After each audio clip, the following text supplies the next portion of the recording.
todos, bem-vindos a mais uma TBR alheia.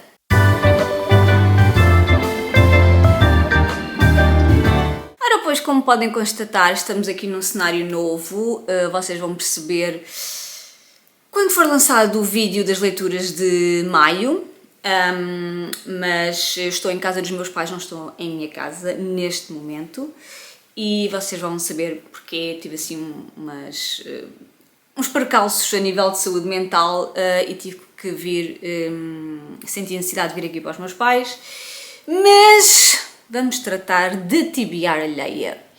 Para quem não sabe o que é isto da TBR alheia, é uma rubrica que eu criei aqui no canal, inspirada pela Tamires, do canal Resenhando Sonhos. Ela é uma youtuber, uma booktuber brasileira que eu sigo há muito tempo e foi daí que eu tirei a ideia.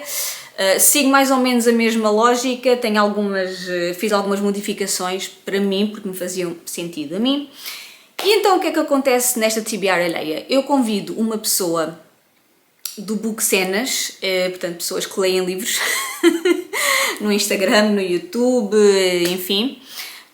Convido essa pessoa então para me dar uma lista de 10 livros que essa pessoa gostou muito, adorou e quer que eu leia, mas eu não vou ler esses 10 livros, eu vou ler apenas 4 livros dessa lista, que a outra pessoa não vai saber quais é que eu vou escolher, com exceção de um. E esse livro é a recomendação direta, portanto a pessoa dá-me uma lista de 10 livros e diz, mas este vais ter de ler, e portanto esse é o único obrigatório, digamos assim, que eu tenho de ler, e os outros da lista que a pessoa me dá, a pessoa não vai saber que livros é que eu vou ler. Qual é o objetivo disto tudo? O objetivo é só testar os meus gostos com os gostos da outra pessoa, é uma coisa divertida, não há aqui julgamentos, ninguém vai perder amizades ou qualquer coisa do género, porque se calhar não atinamos com os mesmos gostos ou não gostamos dos mesmos livros, está tudo bem, isto é só um quadro para nos divertirmos, para testar, às vezes até para sair da nossa zona de conforto ou para ler livros que estavam há tanto tempo na nossa estante e de repente surgiu esta oportunidade e finalmente eu vou ler este livro. E portanto, eu aqui não divulgo qual foi a lista dos 10 livros, mas falo dos livros que efetivamente li. E portanto, o que vai acontecer é, eu vou agora passar o vídeo da Joana, que se vai apresentar e que vai falar um bocadinho do livro que ela escolheu como leitura obrigatória. Depois de verem e de ouvirem a Joana, ainda não apresentei a Joana. A Joana é uma das do antigo Instagram Brain Dead Book Club, e a outra metade era a Raquel, portanto eu escolhi a Joana para esta TBR alheia. Elas as duas, a nível de Instagrams desta vida, seguiram rumos diferentes, mas a amizade continua, está tudo bem com elas. ninguém que se preocupe. E então, pedi então essa lista à Joana, vou-vos deixar agora com aquilo que a Joana tem para vos dizer sobre o livro que ela escolheu, e eu já volto. Olá pessoal, espero que estejam bem. Eu não sou a Diana, como devem calcular. Eu sou a Joana, sou bióloga marinha, sou professora, sou leitora quando tenho tempo livre e sou uma pessoa que não faz a cama. Como podem ver, portanto, é isso. A Diana convidou-me para fazer parte deste projeto que eu amo de morte e estou ansiosa para ver também o próximo e para ver as opiniões dela. Portanto, a Diana faz este desafio, como vocês sabem, da TBR alheia, e eu dei 10 livros, dei uma proposta de 10 livros e a Diana escolheu 3 que eu não faço ideia e eu dei um também obrigatório. O obrigatório não tenho aqui, portanto vou colocar, ou a Diana vai colocar para aqui a capa, que é o recitativo de Toni Morrison. É um livro que eu considerei obrigatório porque, é um livro pequenino, está bem. Não queria dar trabalho à Diana, porque a Diana é professora, ainda por cima é professora universitária, portanto dá imenso trabalho, então eu não queria não queria dar-lhe esse tipo um trabalhão de um livro de 600 páginas. Mas é um livro bastante pequenino. E depois eu sinto que é um livro muito obrigatório porque leva a que as pessoas que se consideram mais tolerantes e super eu apoio tudo, eu não tenho eu não tenho estereótipos, eu não sigo nada disso, eu sou super peace and love. Não, errado. Todos temos os nossos estereótipos que vêm de trás. Com este livro vocês conseguem perceber. Não vou dizer muito mais. Apenas sugiro a quem quer ler o recitativo a lerem primeiro o conto. Aquilo é uma espécie de novela. E depois a lerem a introdução, que é maravilhosa, da Zadie Smith. Não está ainda traduzido cá em Portugal, mas espero que a editorial Presença o edite. E aconselho muito. Estou ansiosa para saber a opinião da Diana. E é isso, malta. Espero que gostem. Eu esqueci-me de dizer. Eu sou espetacular nesta coisa de influencers. Que não me considero uma. Mas o meu canal é o Bryant Reads. Portanto, eu leio coisas e falo lá de coisas. Featuring a minha beverage. Que neste caso, onde é que ela está? Perdi a minha beverage. Onde está? Está aqui. O meu chá. E featuring as minhas... Bem, esta não é minha, mas a minha cama desfeita. É isso, malta. Espero que gostem. Ora bem, depois de terem ouvido o que a Joana disse, já sabem que o recitativo da Toni Morrison vai ser obrigatoriamente lido por mim. É um livro curto. Eu estou a gravar isto já depois de o ter lido, como devem calcular. É um livro curto, é uma história curtinha, lê-se bem. Já vão saber o que é que eu achei do livro.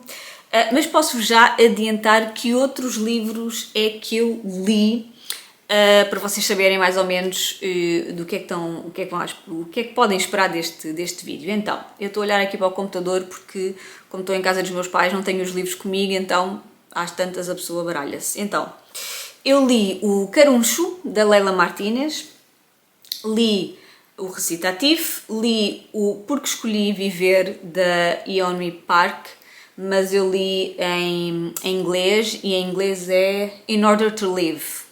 Acho que é isso, In Order to Live.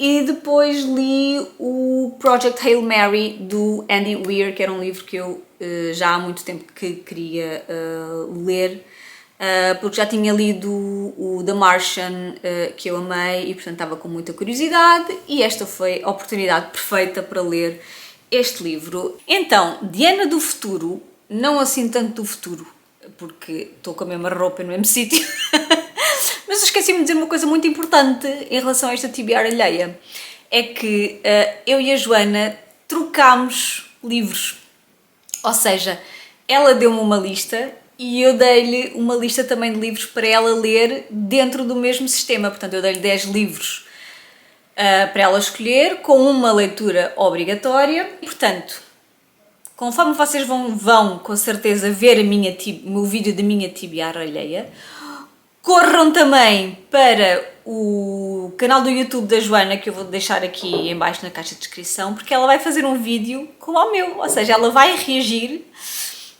às leituras que eu próprio lhe recomendei, que eu confesso, a esta altura já não sei o que é que lhe recomendei, mas portanto, este vídeo está a sair em simultâneo com o vídeo também da Joana, que vai ler as minhas recomendações, portanto eu convido-vos também a irem ao canal dela verem o que é que ela achou das minhas recomendações. E portanto, apresentações feitas, livros, vocês já sabem o que é que podem esperar, e agora passamos para a parte de vlog, em que vocês vão acompanhar a altura em que eu li os livros, e no final, depois da parte do vlog, então eu faço aqui um resumo e teremos acesso às pontuações e à média e ver as classificações que valem o que valem. Já sabem, isto é só para ser engraçado, é só para me divertir, para nos divertirmos,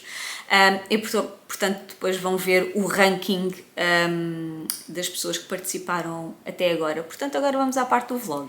Pois bem, eu tinha que vir aqui falar dos livros que já li para a TBR Alheia da Joana. Estamos em março, ainda não tinha tido tempo para vir aqui, mas agora tenho. E vamos então começar pelo primeiro.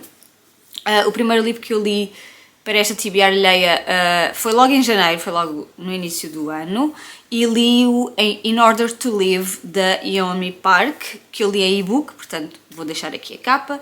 O livro já está traduzido em português, portanto ele está disponível em português, mas eu confesso que não me lembro do nome da tradução do livro.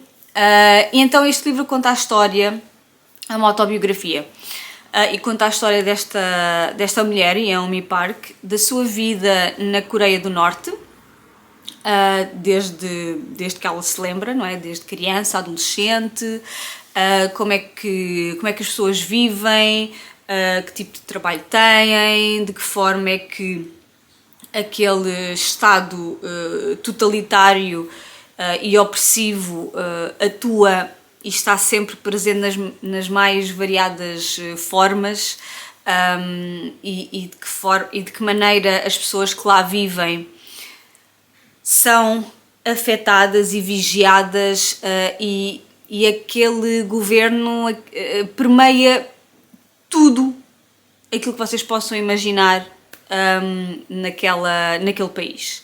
Desde um exemplo que ela menciona e que me ficou na cabeça foi quando eles entram para a escola, quando as crianças entram para a escola, começam a aprender a ler, começam a aprender a fazer contas de matemática, e ela diz que enquanto nos outros países imaginem, o Pedro tem 3 maçãs, mas o Miguel tirou-lhe 2.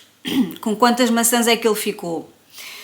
Na Coreia do Norte, as coisas estão tão focadas em os Estados Unidos, principalmente, não é? O Ocidente é o grande inimigo da Coreia do Norte, que os mesmos exercícios são qualquer coisa do género. Um soldado tem à frente 3 americanos bastardos, mata 2. Com quantos americanos bastardos é que sobram? Percebem? Pronto. Depois coisas também ligadas ao tipo de coisas a que eles tinham acesso a nível da música, a nível da televisão, dos filmes, da arte, o que é que eles tinham acesso, e é tudo relacionado com o regime, é tudo relacionado com o grande líder, o líder supremo, e os outros que vieram para trás, não é? Portanto, os pais, os avós, por aí adiante. E é uma sociedade, é um país tão reprimido, tão oprimido, quer dizer, todas aquelas coisas que nós já sabemos da Coreia do Norte, só que neste livro temos um testemunho na primeira pessoa de como foi viver naquele regime.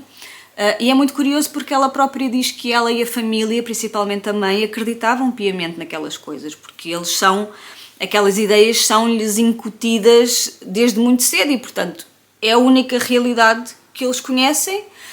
E se o líder supremo é uma fonte de sabedoria, não é? Então nós vamos acreditar naquilo que ele diz.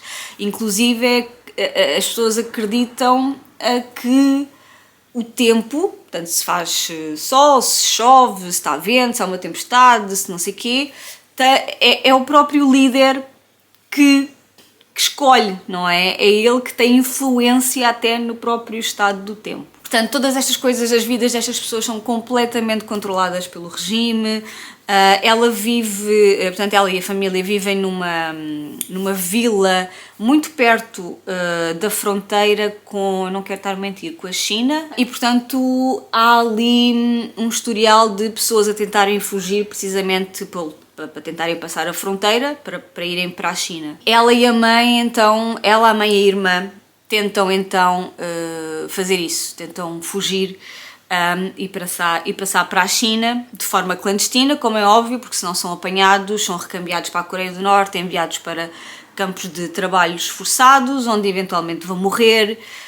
Também se fala muito, porque o pai a certa altura é enviado para um desses campos, e portanto ela também relata as visitas que elas conseguiram fazer ao pai, depois como é que o pai saiu e de que condições é que eles viviam. E de facto há coisas que eu estive a ler e só pensava como é que isto ainda como é que isto é possível em pleno século XXI, não é? Mas de facto eu acho que é de uma coragem extrema de quem consegue de facto fugir e sair daquele país, que são poucos os que conseguem, e depois, mesmo quando ela escapa, ela e a mãe, porque ela e a mãe vão juntas, mas a outra irmã vai primeiro, tenta escapar primeiro do que elas, e elas às tantas não sabem o que é feito da irmã, porque não têm qualquer contacto.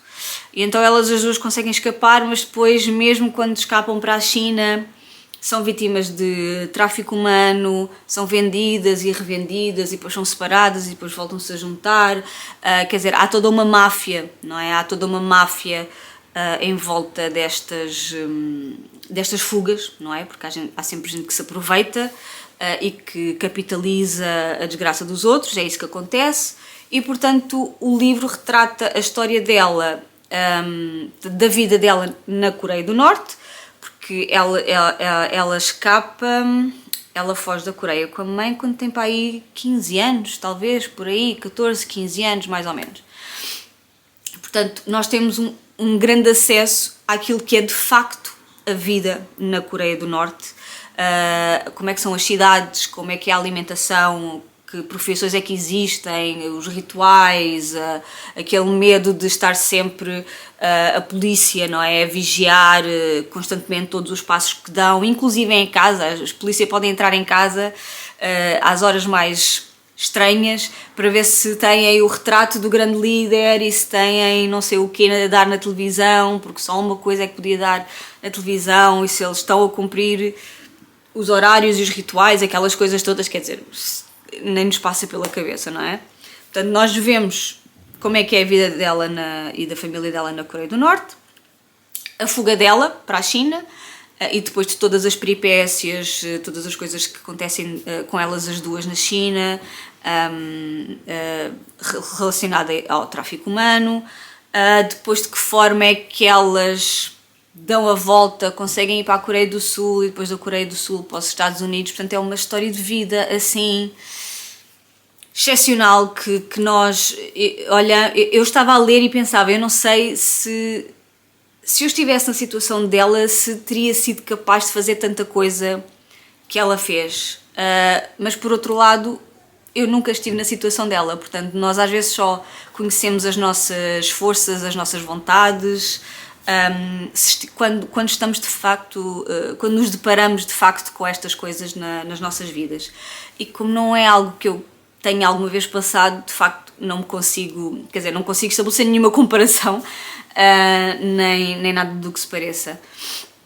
É uma autobiografia muito bem escrita, que eu gostei muito de ler, no sentido de ter-me dado conhecimento que eu não tinha também. E portanto, olha, eu dei-lhe 5 estrelas, não é? É um bocadinho estranho dar pontuação a um livro autobiográfico, não é? Porque quem sou eu para dizer se a história de vida de uma determinada pessoa é boa ou é má, ou está bem ou está mal, o que quer que seja, não é? Mas de facto eu senti-me muito imersa naquela narrativa e a querer saber o que é que ia acontecer a ela e à mãe, de que forma é que elas iam sair de determinadas situações, o que é que ia acontecer a seguir, porque de facto elas estavam mesmo muito formatadas, e mesmo quando conseguem sair da Coreia do Norte, aquela formatação mental não sai tão facilmente quanto isso, não é? Porque foram décadas a acreditar em determinadas coisas, que mesmo quando saem para outros países que são diferentes, o cérebro delas explode e de género, como assim, não é? Uma coisa tão simples como ela dizer a certa altura não sabia que havia assim tantos países no mundo, não é? Porque na existência dela, da Coreia do Norte, os únicos países mencionados e importantes de alguma maneira são a Coreia do Norte, a Coreia do Sul, a China e os Estados Unidos. E são todos inimigos, não é? São todos inimigos da Coreia do Norte, que é esse grande país. E portanto é literalmente um mundo novo com o qual ela se depara, e coisas que ela fazia antes e que já não tem de fazer, mas ela e a mãe dificilmente conseguem, percebem?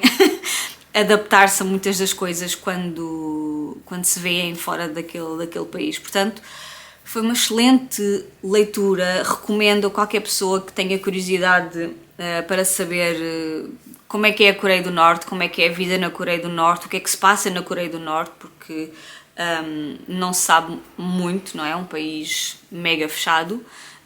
Dentro deste registro, mas que não tem nada a ver com a Tibiara Alheia, eu já li há alguns anos o livro Dentro do Segredo, do José Luís Peixoto, que é um livro de viagens, porque é um livro, portanto não é ficção, é um livro que o José Luís Peixoto escreveu precisamente quando foi à Coreia do Norte como turista, porque volta e meia, portanto as pessoas podem enviar uma espécie de candidatura, digamos assim, para visitar a Coreia do Norte. É claro que a visita é completamente restrita, só vão a determinados sítios, é uma coisa muito vigiada, não podem tirar fotografias, não podem, quer dizer, e depois é tudo muito encenado, é muito performativo, não é?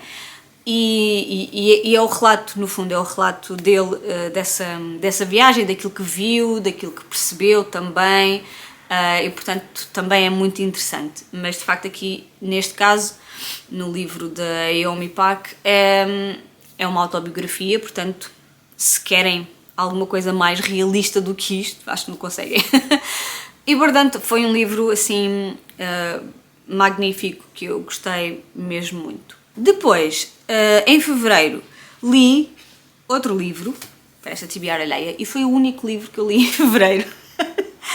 Porque se vocês já viram o vlog de março, eu digo lá que de facto fevereiro foi um mês horrível, metade do tempo estive doente e a outra metade estive a trabalhar que nem uma louca. Não li praticamente nada, aliás comecei vários livros e não acabei nenhum, a não ser este de que vou falar. Nem sequer fiz vlog de fevereiro porque não tinha nada gravado, não tinha lido nada, não tinha feito nada e pensei, olhem, fevereiro foi ao ar, paciência, há meses assim, whatever. Mas de facto o único livro que eu consegui começar e acabar foi este. E porquê? Porque é um livro com 120 páginas e portanto lê-se bem. Lê-se bem, mas caruncho, minha gente, de Leila Martínez, é um livro tão pequenino, mas que eu podia estar aqui a filmar um vídeo inteiro só sobre ele. Percebem? Pronto. Leila Martínez é uma autora espanhola, contemporânea. Este livro está publicado cá pela Antígona e a publicação é de 2024, portanto é bastante recente. E aqui na contracapa tem uma frase que resume este livro, que é: esta casa não é um refúgio, é uma armadilha. E temos aqui este guarda-fatos, este roupeiro, por uma razão que depois quem ler o livro vai perceber porque é que está aqui um roupeiro em chamas na contracapa. Então, este livro, minha gente, é sobre muita coisa. Temos aqui então uma avó e uma neta, e os capítulos vão alternando da perspectiva. Portanto, imaginem, primeiro temos um capítulo da perspectiva da neta, depois temos um capítulo da perspectiva da avó, depois voltamos à neta, depois voltamos à avó, portanto vamos andando assim. E a neta vai contando a sua vida nesta casa onde elas as duas vivem, e sobre uma coisa que aconteceu na vida dela no presente.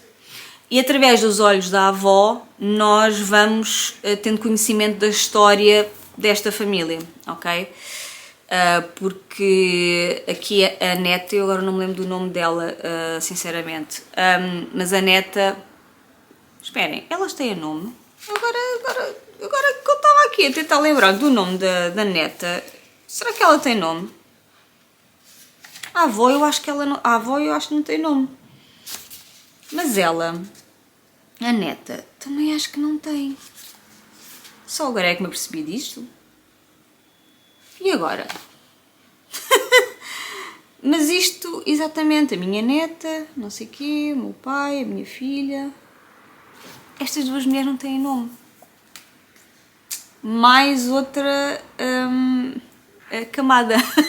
Porque esta avó e esta neta poderiam ser qualquer mulher que tenha passado por isto, pelas coisas pelas quais elas passam.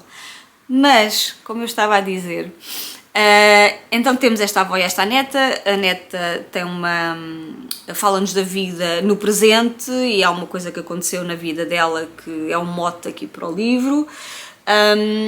E através da avó vamos também da história da família. E esta história remonta à Guerra Civil Espanhola, portanto à mãe, não é? À mãe da avó, e de que forma é que as coisas aconteceram, de que forma é que ela foi criada, como é que era a família dela quando ela era miúda, e depois de que forma é que estas questões passaram até ao presente, até à neta. E este livro é um livro cheio de ódio. É um livro cheio de ódio, porque esta neta não suporta a avó, esta neta odeia a avó, odeia a casa onde ela vive. A mãe também é um grande ponto de interrogação na vida desta neta, porque a mãe saiu de casa e desapareceu, digamos assim, e portanto ela vive revoltadíssima porque é que a minha mãe se foi embora, o que é que aconteceu, morreu, não é? Portanto há aqui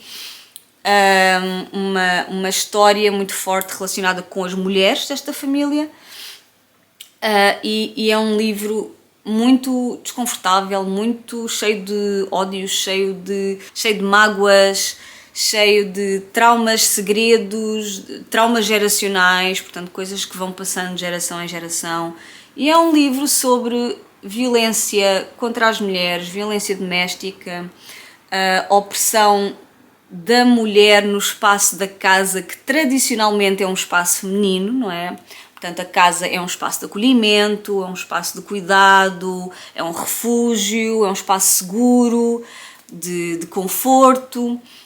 E aqui a casa é tudo menos isso. A casa é o lugar do perigo, da violência, da opressão, do abuso, do trauma, e este caruncho é o caruncho da própria casa, porque a casa tem sons, ouve-se os sons da madeira, não é? Às vezes eu lembro-me, por exemplo, na casa dos meus avós no Alentejo, que é uma casa muito antiga, lá na aldeia, volta e meia à noite, onde está o absoluto silêncio, não é? Ouvimos os bichinhos a corroer a madeira, não é? E depois encontrávamos os buraquinhos na madeira, e portanto este caruncho é um caruncho físico da casa estar carcomida, do barulho das paredes, das madeiras, das portas, quer dizer, aquela casa está podre, não é? E está podre não só porque é uma casa antiga, mas por todas as coisas que aconteceram nela. E este caruncho é um caruncho também moral, digamos, de todas as coisas vis que aconteceram nesta casa e nesta família ao longo das gerações, e principalmente às mulheres. E por isso, como veem, 120 páginas disto. E depois no final, eu gostei muito, deixem-me ver se eu encontro, no final do livro, as últimas, sei lá, 5, 7 páginas, há um pós-fácio do tradutor, que é o Guilherme Pires, em que ele vai fazer uma espécie de análise, de reflexão sobre o livro. Perdão. Eu vou-vos só ler assim um bocadinho aqui do primeiro parágrafo, que não há spoilers, não se preocupem, está bem? Mas fala um bocadinho do que é este livro. Então, vou ler. Falemos sobre o ódio. Ódio de classes, ódio feminino, histórico, das maltratadas, das espezinhadas, das assassinadas, dos pobres, dos humilhados, dos ignorados, dos invisíveis. Ódio que gera rancores que se entranham nas paredes das casas, como mácula indelével do patriarcado e da soberba dos poderosos, de heranças que ferem e aprisionam, da corrupção das almas. Falemos sobre o que nos carcome e o que corrói a sociedade. Falemos sobre Laila Martínez. Falemos sobre este livro, Caruncho. A novela expõe a realidade misógina, machista, classista e opressiva de um vilarejo rural espanhol, algures no pós-guerra civil. Pronto.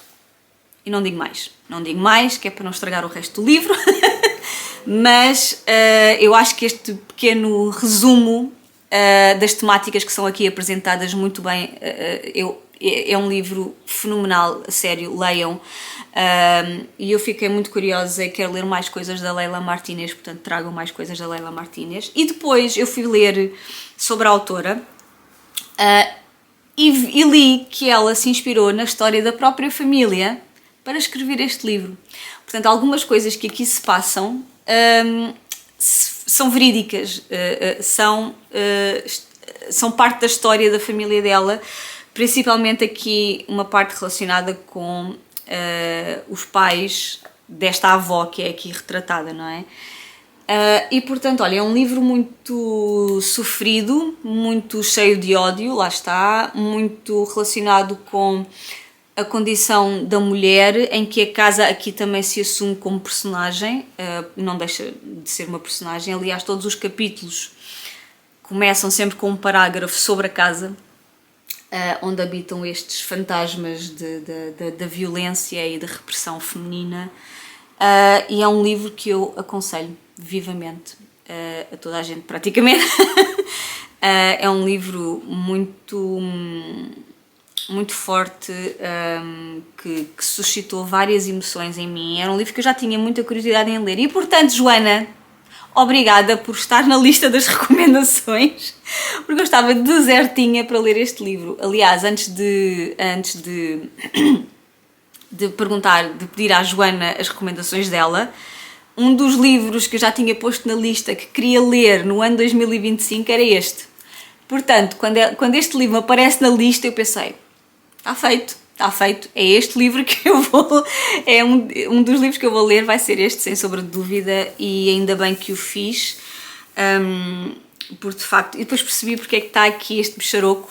Isto é um louva-a-Deus, penso eu, ou é um louva-a-Deus ou é um gafanhoto, não, acho que é um louva-a-Deus, e eu nunca percebi porque é que está aqui um inseto destes aqui assim, não estou a perceber, e depois percebo, há aqui uma referência muito engraçada e uma explicação muito engraçada, muito curiosa, e percebi porque é que está aqui este bicharoco aqui. Pronto, esta capa tem tudo a ver, a contracapa também tem tudo a ver, e olhem, quero mais Leila Martínez, por favor, porque de facto, se todas as histórias forem como esta, estamos todos muito bem servidos. Pronto, olhem, e são estes livros. Este mês de março vou-me atirar ao terceiro, que ainda não sei qual é que é, mas vocês vão ver no próximo tempo. Ora bem, chegamos a abril para vos falar do livro que eu li, recomendado pela Joana, que eu li no final de março. Neste mês de abril conto ler o último livro para esta TBR ideia, mas li no final de março a recomendação direta da Joana. Que livro é esse? Que recomendação direta foi essa? Foi o Recitatif da Toni Morrison.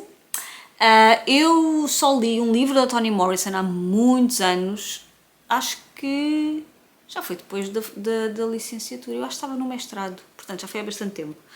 E foi o Beloved, que se tornou um dos meus livros favoritos de sempre. E portanto, quando ela me disse, Diana, tens que ler o Recitatif, eu fiquei muito feliz, porque ainda não tinha, depois disso, não tinha lido mais nada da Toni Morrison, infelizmente.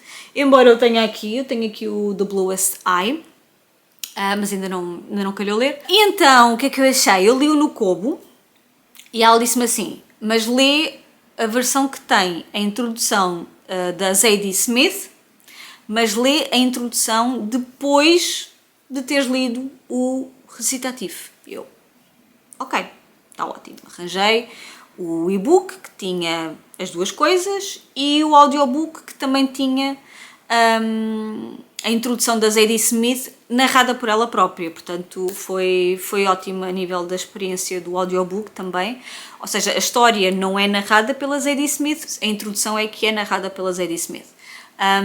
E gostei bastante, acho que quando as coisas são narradas pelos próprios autores, adquire outra dimensão, não é? E isto muitas vezes acontece, isto acontece de forma mais frequente nas autobiografias. Eu quando ouvi o audiobook da biografia da Viola Davis, como é que se chama? Estou a olhar ali para a estante a ver se me lembro do nome. Finding Me. O audiobook é narrado pela própria Viola Davis e, portanto, é muito satisfatório porque estamos literalmente a ouvir alguém a contar a sua própria história, não é? E aqui também foi bastante interessante porque tinha a Zadie Smith então a narrar a sua própria introdução e as suas próprias reflexões em relação ao livro da Toni Morrison. Ora bem, o livro é um conto curtinho e vocês já sabem que para mim os contos é um bocadinho perigoso. Porque pelo formato, não é? Às vezes nem é pela história em si, mas é mais pelo formato. E infelizmente foi o caso também, não é? Portanto, eu gostei do conto, mas eu queria mais daquelas personagens e queria mais por um motivo específico já vou, percebem? Então, neste conto recitativo, nós temos duas personagens, a Twyla e a Roberta. E nós conhecemos-las quando elas são miúdas e vão para uma espécie de... Não é um orfanato, mas elas são institucionalizadas, porque elas não são órfãs, elas têm mães, mas são lá colocadas nessa instituição porque, de alguma forma, as mães não são capazes de cuidar delas, de as sustentar, e, portanto, são colocadas nesta instituição. E elas não se conhecem-se quando vão as duas para essa instituição, elas partilham o quarto, e é aí que elas começam a conhecer e formam ali uma amizade, e elas têm, nessa altura, à volta de 10, 11 anos, mais ou menos, por aí. E nós acompanhamos estas três, ou seja, acompanhamos, mas não é numa narrativa fluida em que nós vamos vendo o crescimento delas, e quando elas saem da instituição, e para onde é que elas vão, e quando arranjam trabalho, e não. Há ali cortes muito específicos e nós vemos-las em situações e em momentos da vida diferentes. Portanto, nós temos quando elas estão nessa instituição e vivemos alguns momentos e algumas peripécias com elas, até em relação às outras raparigas que lá estão e às pessoas que lá trabalham e tudo mais. Depois temos quando elas, passamos à frente quando elas já são adultas, mas adultas ali se calhar na casa dos 20. Uma delas torna-se empregada de mesa, portanto ela é empregada de mesa, e a outra parece andar assim, estamos ali nos anos 60, 70, é uma groupie, parece, não é? Dá a sensação que é uma groupie do Jimi Hendrix, essas coisas todas, portanto há ali assim um bocadinho essa onda também. Depois acompanhamos, elas voltam a encontrar-se depois mais tarde, noutro momento, e depois ainda mais tarde noutro momento.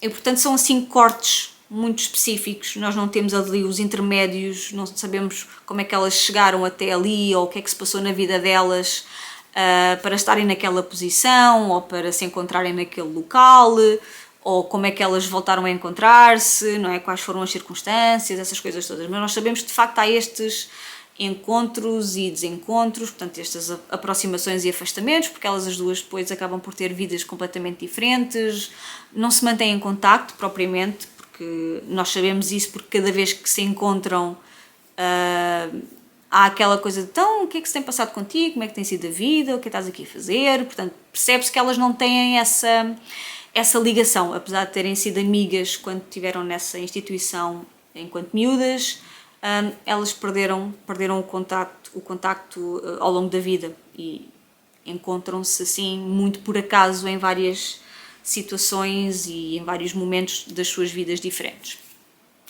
O que é que me inquietou até ao fim da história, que eu percebi que era esse o foco da Toni Morrison e que depois com a introdução da Zadie Smith cimentou, como é óbvio, essa minha crença, digamos assim, não é?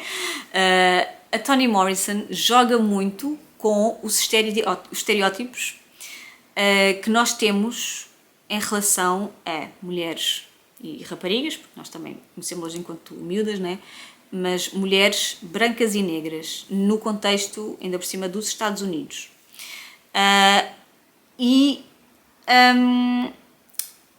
Há elementos, ou seja, nunca nos é dito quem é a rapariga branca e quem é a rapariga negra. E há determinados momentos ou atitudes ou descrições que nós pensamos, esta é a rapariga negra e esta é a rapariga branca. Depois, mais à frente, se calhar eu julgava que esta era a branca, mas afinal se calhar é a negra, e esta eu julgava que era a negra, se calhar é a branca. E ela vai-nos baralhando isto até ao final do livro. Nós chegamos ao final do livro, da história, e não sabemos quem é a rapariga branca e quem é a rapariga negra. E depois a Zadie Smith fala desta questão dentro do contexto da pessoa, da obra e da pessoa que é a Toni, ou que era a Toni Morrison, e até em questões muito ligadas à parte linguística. E eu que li o Beloved dela, a parte linguística eu li-o no inglês, é muito marcada porque, para quem não leu o Beloved passa-se ali no século XIX, pós-Guerra Civil, eu acho que é pós-Guerra Civil americana, e portanto ali a questão Norte-Sul, a libertação dos escravos, enfim, todas essas questões. E as personagens são negras, muito marcadas ainda pela escravatura, porque são todos ex-escravos. E a nível linguístico, quando há diálogos entre as personagens, a forma como os diálogos estão escritos é marcada pela oralidade. E portanto nós não temos um inglês standard. Um inglês, se quisermos, standard, correto gramaticamente, dessas coisas todas. Portanto, temos muito mais temos várias palavras que são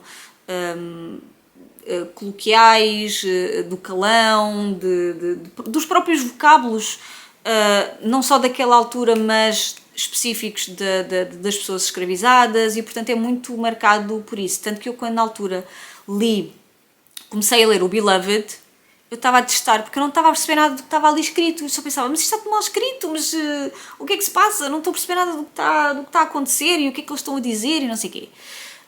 E mais tarde, quando eu voltei a pegar no livro, e aí sim já tinha outro entendimento, outra bagagem, comecei a perceber o uso daquele tipo de linguagem e a importância dela estar assim no livro, e comecei a perceber, já não tinha que fazer tanto esforço, porque lá está, já tinha lido outras coisas também dentro do mesmo, mais ou menos do mesmo registro, na faculdade, não é? E portanto já estava mais familiarizada com aquele registro e com a questão da oralidade, e li-o e amei, e tornou-se assim um dos meus livros favoritos da vida, sem sombra de dúvida, percebem? Sem sombra de dúvida. E era uma coisa que eu ia à espera, não é? E a Toni Morrison, em recitativo, o inglês é perfeito.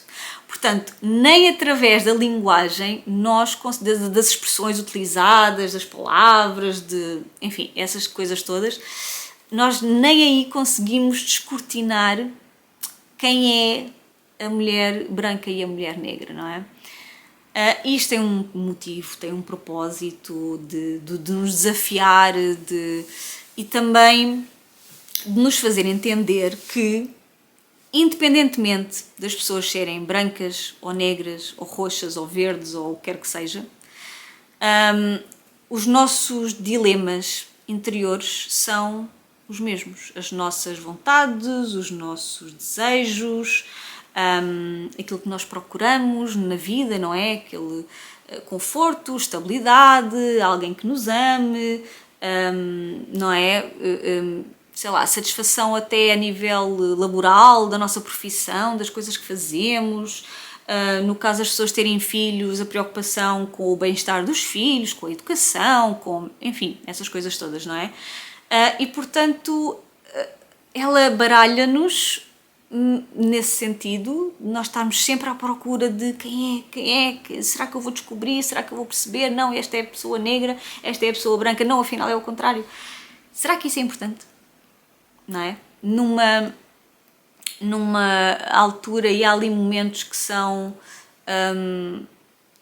ou que podem ser vistos, ainda por cima numa sociedade dos Estados Unidos que é altamente racializada, e nós sabemos que o racismo permeia todas as camadas e todas as profissões e todos os estratos e todas as instituições, não é? Aqui também, mas nos Estados Unidos é assim a um nível ainda mais, não é? Nos Estados Unidos é tudo mais, para o melhor e para o pior. E portanto a Toni Morrison desafia-nos neste livro, e depois com a introdução e com as reflexões da Zadie Smith, fui pensando, não só, ou seja, havia conclusões que eu própria já tinha chegado lá, não é? E que conforme ia lendo a introdução da Zadie Smith ia dizendo, pois, exatamente, é isto, pois eu também pensei nisto, é exatamente não sei o quê. Mas ela depois ainda vai mais além, não é? E de facto menciona coisas que eu não tinha pensado nisso, mas que fazem todo o sentido. E agora estava aqui, fui aqui ao meu Kobo ver aqui as anotações, porque eu fiz anotações na introdução da Zadie Smith, coisas que não só com as quais concordava, mas com que também me fizeram pensar, não tinha pensado nisso, não é? E de facto, há aqui a certa altura, ela diz que a Toni Morrison, sobre o recitativo, ela diz que é uma experiência. E essa experiência, ou o sujeito dessa experiência é o próprio leitor, percebem? Portanto, ela vai jogar com estes clichês, com os estereótipos, aquilo que nós pensamos. Podemos assumir que podemos insistir, podemos tentar ver essas pistas, mas no final de contas nós nunca temos a certeza de nada. E de facto aqui em relação àquilo que eu estava a dizer em relação à língua, a Zadie Smith diz aqui a certa altura: "We will hear the words of Twyla and the words of Roberta, and although they are perfectly differentiated the one from the other, we will not be able to differentiate them in the one way we really want", que é esta questão de, através da língua, perceber quem é a pessoa branca e a pessoa negra. E é muito interessante. Depois aqui, logo no início também, nós, quando elas são institucionalizadas, sabemos que uma mãe é de uma maneira e a outra mãe é de outra.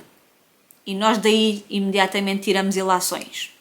De, ok, é esta característica que nos vai dizer qual das miúdas é branca ou negra. E aqui a Zadie Smith volta a dizer isso também. "My mother danced all night and Roberta's was sick." Isto é a forma como a narradora apresenta estas duas mães. "Well now, what kind of mother tends to dance all night? A black one or a white one? And whose mother is more likely to be sick? Is Roberta a blacker name than Twyla? Or vice versa? And what about voice? Twyla narrates it in the first person, and so we may have the common sense feeling that she must be the black girl, for her author is black." Portanto, há esta assunção também de que se a autora é negra e a narração é na primeira pessoa, apesar de ser de uma personagem, então se calhar essa personagem é negra. "But it doesn't take much interrogating of this must to realize it rests on rather shallow, autobiographical ideas of authorship that would seem wholly unworthy of the complex experiment that has been set before us." Percebem? Eu podia estar aqui a citar todas estar aqui a mencionar todas as coisas que eu sublinhei neste livro na introdução da Zadie Smith, porque de facto há aqui muita coisa, e de facto todos os detalhes que seriam importantes para nós leitores percebermos que personagem é branca e que personagem é negra, a Morrison foge deles todos, percebem? Foge deles todos, diz-nos: vocês não vão ficar a saber, pensem o que vocês quiserem, não vos vou dizer. E é isso que depois acerta, e eu senti isso. torna a leitura desconfortável, porque, primeiro, nós não sabemos, nunca temos a certeza, não é? E segundo, estamos a colocar, é aquela a sensação de que se calhar eu estou a colocar as minhas próprias ideias pré-concebidas e se calhar até preconceitos, se calhar posso estar a fazê-lo na personagem errada. Isso afinal esta não é a branca, isso afinal esta não é a negra, não é? E é uma experiência muito interessante. E agora só para ler uma última citação da Zadie Smith, senão eu estava aqui o vídeo todo a falar sobre isto. Morrison wants us ashamed, portanto para sentir vergonha, of how we treat the powerless, even if we too feel powerless. And one of the ethical complexities of recitative is the uncomfortable fact that even as Twyla and Roberta fight to assert their own identities, the fact that they are both somebody, they simultaneously cast others into the role of nobodies. Esta questão do eu e do outro, de quem tem voz, de quem tem poder ou de quem não tem voz e quem não tem poder, e que nós automaticamente também associamos a questões raciais, não é? De pessoas brancas, pessoas negras. De facto, a Morrison é isto que a Zadie Smith diz, não é? Morrison quer que nós nos sintamos envergonhados com a forma como nós tratamos aqueles que têm menos poder, mesmo que nós também nos sintamos, ou mesmo que nós estejamos nessa mesma posição de não ter poder, não é? Há sempre alguém que nós achamos que está abaixo, não é? Que está pior que nós, e que nós tratamos mal ou de forma injusta ou sem compreender o lugar do outro, e às vezes estamos no mesmo lugar e temos cor de pele diferente, mas achamos que de alguma forma, não é? Nós como brancos somos sempre privilegiados, não é? Mesmo na pobreza, muitas vezes, ser uma pessoa branca pobre e ser uma pessoa negra pobre tem camadas e significados completamente diferentes. E eu acho que é um bocadinho isso, um bocadinho não, acho que é isso que a Toni Morrison nos quer transmitir isso aqui neste livro. Lá está, a história deve ter para aí, a história em si deve ter para aí 40 ou 50 páginas, não é uma coisa muito longa, nem complexa a nível da escrita, nem nada disso, mas depois tem estas camadas todas, percebem? E que nos deixa, acabamos a história e pensamos, o que raio? Porquê que é tão importante para mim perceber quem é a pessoa branca e quem é a pessoa negra? Não é? E de facto eu senti-me, como a Zadie Smith diz, a Morrison pretendia que esta short story, que este conto fosse uma experiência, que o sujeito dessa experiência é o leitor, e eu senti-me exatamente assim. Eu senti-me como o sujeito de uma experiência. Portanto, este livro gostei. Gostei mais destas reflexões que a história causa, do que propriamente o conto em si. Ou seja, eu gostei do conto, mas como eu disse no início, eu quero sempre mais dos contos, quero saber mais, eu queria saber...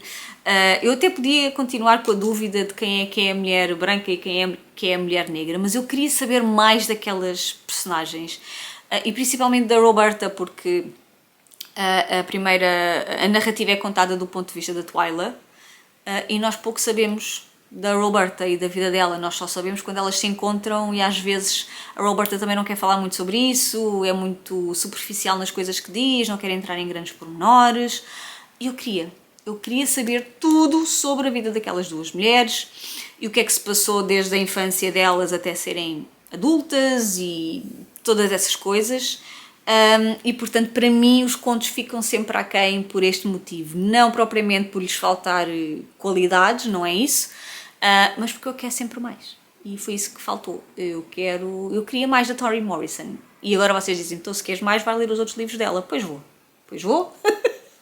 Eventualmente hei de lá chegar, pelo menos ao The Bluest Eye, que é aquilo que eu tenho aqui na minha biblioteca, nas minhas estantes, não é? E que até é um livro curtinho, portanto pode ser que este pequeno conto com tanta coisa aqui, não é? Seja assim, ou tenha sido um empurrão para eu este ano finalmente voltar a ler mais Toni Morrison além disto. Portanto, olha, Joana, muito obrigada. Muito obrigada. E percebo porque é que tu disseste que, Diana, esta é a tua leitura obrigatória, digamos assim.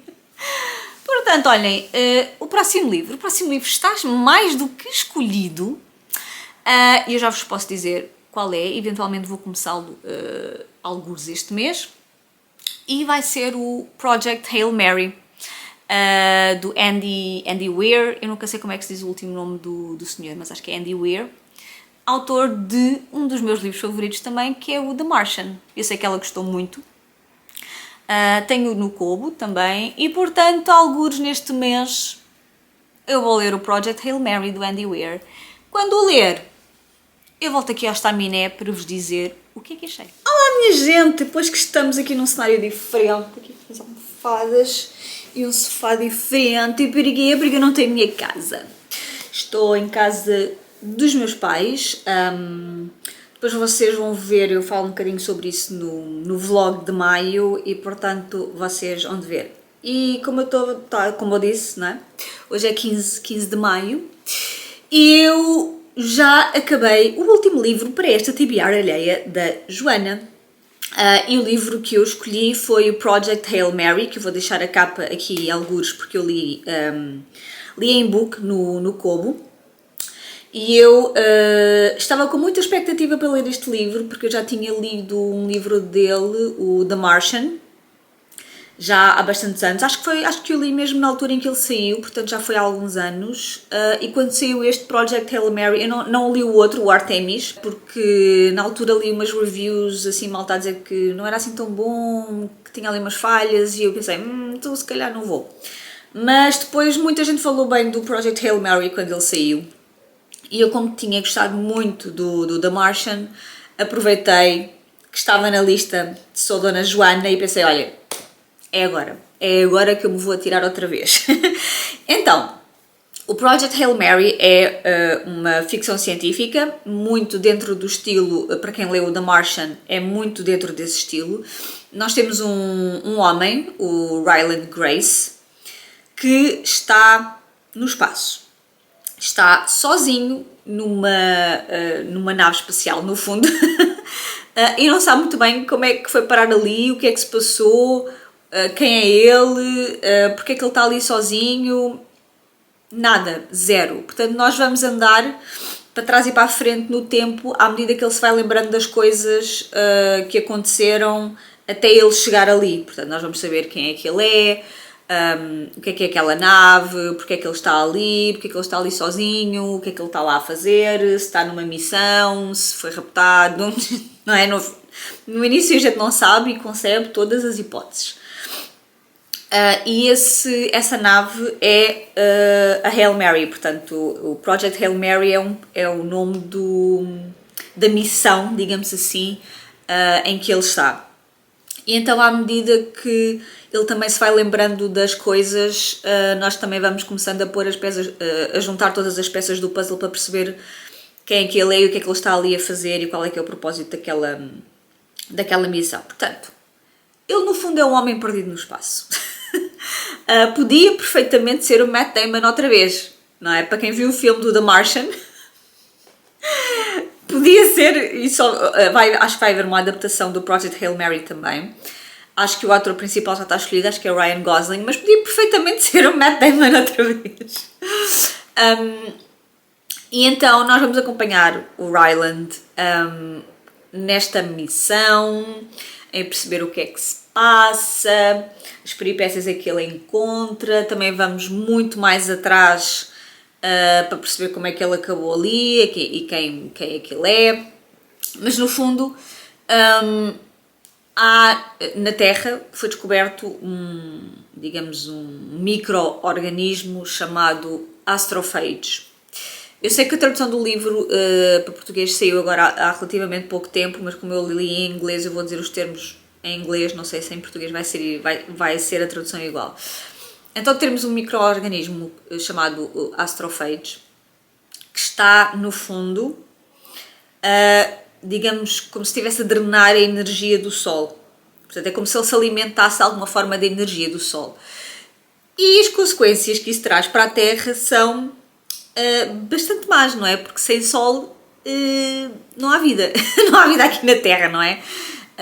E então há as agências responsáveis por estas coisas, não é? Americanas, vão tentar evitar esta catástrofe. E o Ryland é assim meio apanhado na curva no meio desta coisa toda, porque ele não é um astronauta, ele não é alguém ligado ao espaço, nada dessas coisas, é um professor do secundário e acaba no meio disto tudo, pronto. E então ele tem que ir ele e não só, tem que ir a um outro sistema. Não sei. Eu não sei os nomes das coisas, porque eu não sou das ciências, tá? Percebem? Não sei, tem que ir a outra galáxia, não é outra galáxia, é outro sistema solar, estelar, não sei, cenas, percebem? Perdoem-me, que eu não sou dessas, sou da humanidade, está bem? Então ele tem que, pronto, é mandado para o espaço para tentar perceber, encontrar uma solução e enviá-la para a Terra. Desculpem, eu estou aqui com reflexos porque a televisão está ligada e eu estou à procura do comando para desligar a televisão. Então ele vai ter que tentar encontrar a solução e enviá-la para a Terra para que as pessoas sobrevivam e para que não haja nenhuma catástrofe. E então, a partir daqui, a coisa complica, né? A coisa complica e nós vamos então sabendo o que é que se passa. Não sendo de ciências, não é? Malta começa logo a pensar, mas eu não vou perceber nada daquilo, que eu não sou de ciências e que ele tem para lá coisas, cálculos matemáticos e referências científicas de física, de química, de matemática, de não sei do quê, e eu não vou perceber nada daquilo e eu vou odiar. Não. Tendo a experiência de ter lido The Martian e não sendo da área de ciências, eu achei o livro até fácil de acompanhar porque, quer dizer, tem bastantes abordagens a esse nível porque, quer dizer, sei lá, há situações em que tem que se recalcular rotas ou fórmulas químicas ou ajustar questões de física e não sei o quê, e apesar dessas coisas serem chinês para mim, não são coisas que me distraíram da narrativa ou que me fizeram estar a ler assim achar um bocado secante aquela parte, nem nada, não, as coisas desenvolvem-se bastante, não é tipo infodumping e que só, é claro que a malta de ciências vai perceber aquilo muito melhor do que eu, que não percebo nada daquilo, não é? Se calhar vai tirar muito mais prazer e perceber muito melhor a lógica de como algumas coisas funcionam ali. Mas eu não achei que fosse secante ou que desviasse, que quebrasse ali o ritmo da narrativa ou que de repente estava a acontecer alguma coisa e agora é só cálculos matemáticos e eu não percebo nada daquilo.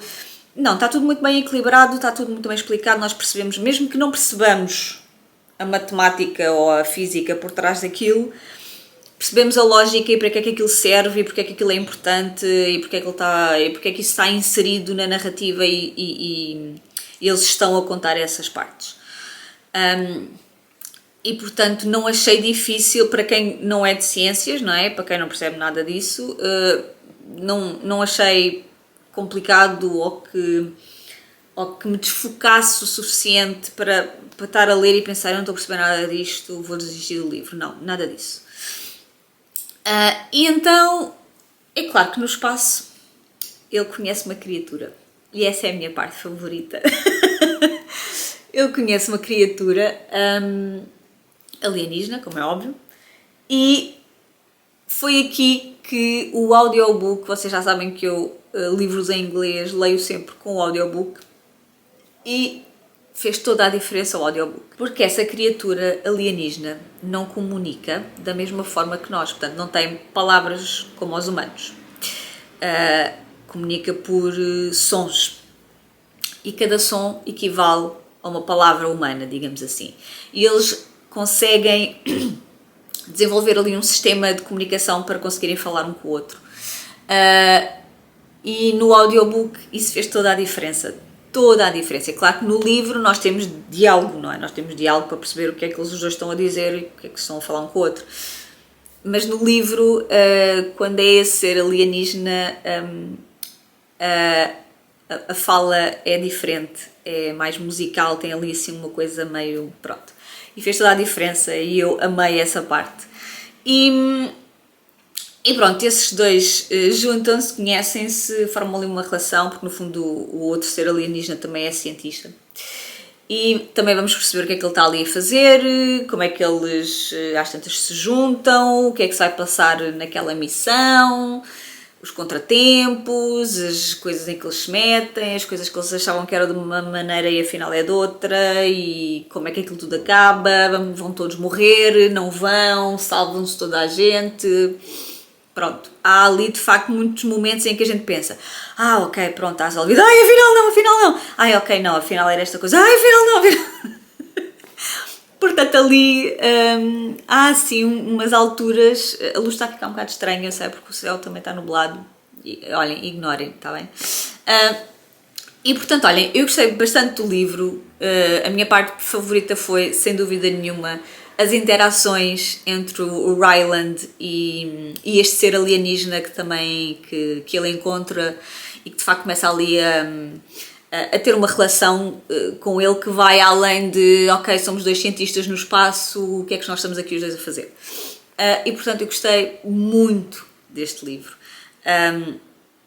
O livro apanhou-me ali numa fase um bocadinho complicada a nível de saúde mental, portanto houve ali uma semana, mais ou menos, ou 10 dias, que eu tive que o pôr de lado porque não conseguia ler nada. Mas depois retomei a leitura e aquilo voltou a fluir outra vez, portanto... Andy Weir, acho que é Weir que se diz, eu nunca sei dizer o apelido dele, mas Andy Weir, sou fã dos dois livros que li, gostei muito, e este Project Hail Mary vale muito a pena. Se quiserem ler em português já sabem, como eu disse, ele foi traduzido e já está publicado por cá com a tradução portuguesa, portanto se vocês são fãs de ficção científica, mesmo que não sejam da área das ciências, não se preocupem que as coisas são explicadas, têm uma lógica, não estão ali para complicar a leitura a ninguém ou para que as pessoas leiam e pensem, ai meu Deus, eu não percebo nada disto, eu não estou a perceber nada do que é que está a acontecer e qual é que é a importância disso. Não, nós sabemos, tal como aconteceu com o The Martian, quando eu li. Tem um sentido de humor muito próprio também, tem uma linguagem fácil, acessível, portanto, Joana, esta recomendação para mim é a tua cara, como é óbvio, e eu já sabia que ela tinha gostado muito, porque eu lembro-me na altura que ela leu o Project Hail Mary e lembro-me de ver ela dizer que tinha gostado muito do livro também. E portanto é a cara da Joana, porque a Joana é das ciências, eu não sou, e enquanto estava a ler o livro pensei, é claro que a Joana gostou muito deste livro. Portanto, olhem, fãs de ficção científica, este livro está recomendadíssimo, é um livro divertido, por causa do tal sentido de humor muito particular com que o Andy Weir escreve, as suas personagens no caso. Gostei muito e pronto, e agora o próximo take são as minhas considerações finais. Ora, pois bem, já viram tudo, espero eu, e posso dizer que foram todas leituras excelentes, muito boas, não é? Portanto, eu comecei o ano com o In Order to Live, da Yeonmi Park, sobre a fuga dela da Coreia do Norte e tudo o que se passou na sua vida, não só na Coreia do Norte, mas depois dela ter saído e ter passado pela China, pela Coreia do Sul até aos Estados Unidos. Eu dei-lhe 5 estrelas. De facto, é uma história de vida fabulosa, muito bem contada, que pelo menos a mim cativou-me, porque eu quis saber de facto principalmente como é que se vive na Coreia do Norte e depois de todas as peripécias e todos os perigos e todas as coisas que acontecem depois dela e da mãe saírem da Coreia do Norte. E portanto, 5 estrelas para esse livro. Depois li Caruncho da Leila Martínez e dei-lhe outros 5 estrelas. Um livro tão curtinho, mas com tanto sumo, tantas camadas, tanta coisa que se pode retirar dali, uma escrita absolutamente fantástica. Eu amei aquele livro, quero ler tudo o que a Leila Martínez escrever e portanto também são umas 5 estrelas sem sombra de dúvida. Eu amei e de certeza absoluta que vai ficar entre os favoritos deste ano, sem dúvida. Depois li O Recitativo, da Toni Morrison, leitura obrigatória, da Joana, e vou dar-lhe 3 estrelas. 3 estrelas porque, como eu disse no vlog, o meu problema com livros curtos, com contos, é precisamente o facto de eu querer saber mais sobre aquelas personagens e as histórias e ficar a conhecer aquelas pessoas a fundo e saber o que é que aconteceu.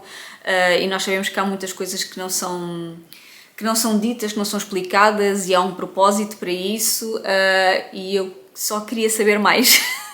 E portanto, para mim, é um 3 estrelas, não pelo conteúdo, principalmente depois de ter lido também a introdução da Zadie Smith, que está incluída no livro, na edição que eu li em e-book, e acho que normalmente, mesmo as edições físicas, acho que está sempre incluída a introdução da Zadie Smith. E portanto, olha, dei-lhe 3 estrelas, não pelo conteúdo, porque eu achei muito interessante a forma como a Toni Morrison desenvolve todas aquelas questões que eu mencionei no take desse livro, mas vou-lhe dar 3 estrelas, porque eu queria mais. Eu queria um romance. Eu queria uma história narrativa completa com 500 páginas. Não, 500 também não, se calhar era demasiado, mas 300 para aí.